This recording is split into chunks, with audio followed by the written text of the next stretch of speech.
A big part of learning to accept myself has to do with learning to manage who I am after I discover me. I mean, I'm a strong personality. Some might call me a powerful woman, or at the very least, an empowered woman. I am attractive, I'm articulate, I'm intelligent. You would think these are positives until I add that I'm a very independent thinker. There's a saying by Samuel Johnson that has resonated with me this week.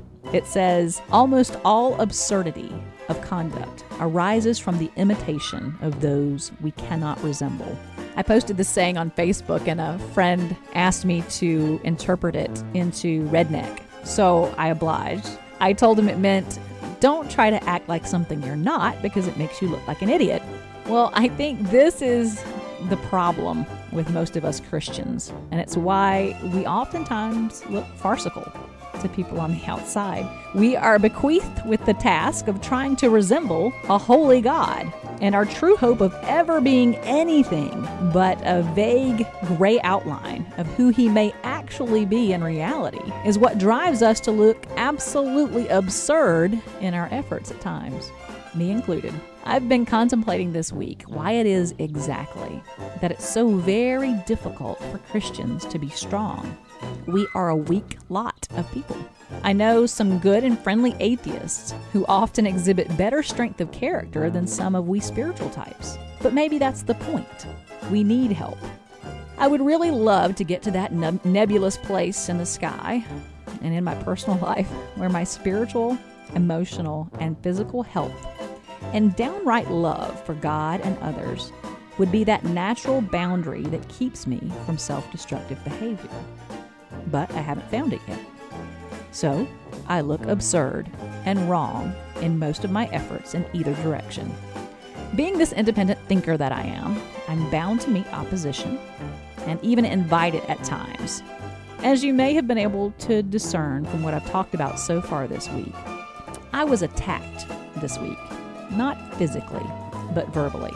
The thing about attack is that it teaches you things if you let it. This person knew little of me personally, other than what had been read in books and from a few short personal encounters. I have to say that certain Christians like this one still spook me, though. People like this one make me think about staying home and finding a comfy nook to dwell in the rest of my days. Religion attracts a lot of emotional instability, in case you haven't noticed. Because of this encounter, it made me realize that some men have a deep hatred for powerful women. Why is it? What's your perspective about why some men hate powerful women?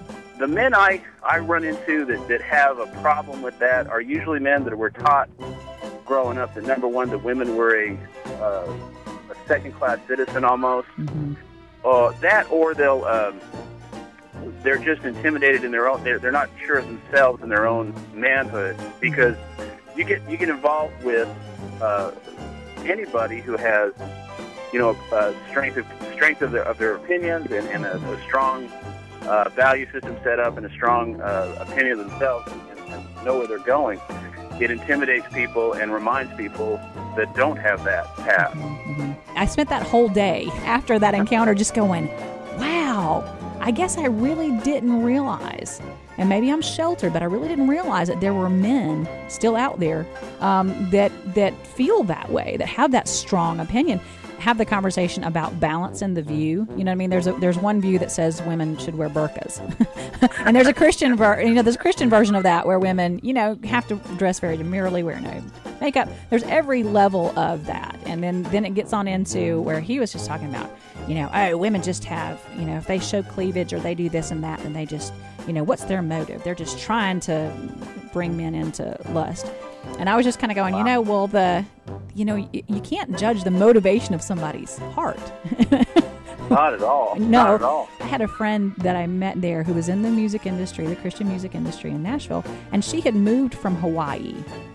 In Hawaii, they basically walk around in bathing suits all day. They have sarongs, but they go to church, in their bathing suit and sarong or whatever.